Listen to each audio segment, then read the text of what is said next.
Okay, so here is our analog stick from the Nintendo 64 controller. As you can see, I've already pulled the controller apart. If you think you're going to have trouble getting to this point where you actually have the analog stick in your hand, then maybe you should ask someone else to do this for you, because all you got to do basically is undo the screws in the control, open it up, unplug the analog stick, pull it out, and there's probably a couple of screws there, I can't remember. But anyway, once you've got this in your hand, what we're going to do is try and fix this. As you can see, it's quite loose. There's quite a dead spot in the middle. It's basically worn out. Everyone who's got a Nintendo 64 has this problem. I've seen ones that are a lot worse than this, but this is the worst one I have. So we're going to open it up and see if we can do something about this huge dead spot. We have one small screw in the back. I've already undone it a little bit so that it won't take too long. Basically unscrew that,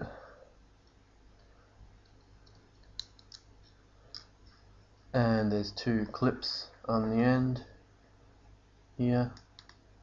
One,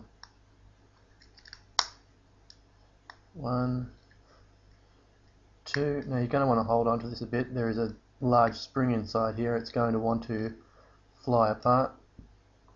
Open it up gently, and here we go. Everything falls out. Now, I'll put this back together, put this down. What you can see here is, it is basically the same setup as an old ball mouse. You have the two wheels here, the two sensors here which read the movement of the wheels, and the analog stick basically goes into a gimbal type thing which moves these two wheels, which is sensed by the sensors. It's basically the exact same technology as an old ball mouse. And what you also can see is that there'll be a lot of powder inside. I've tipped out the powder previously here. You can see the powder. I think that's just basically worn out plastic from the plastic grinding against plastic continuously. It's worn out, and you can see that the gap inside here where the plastic rubs is much larger than it would have been when it was new. So there's two of these things. There's one for the y-axis and one for the x-axis. It's actually pretty difficult to get that one off.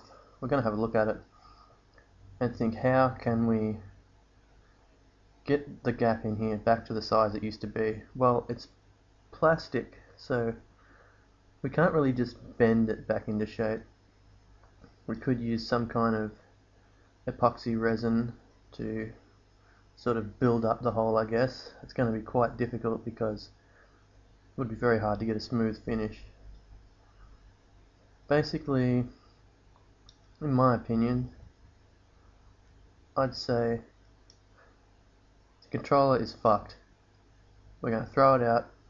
We're going to go on eBay, get a new Nintendo 64 controller for $5.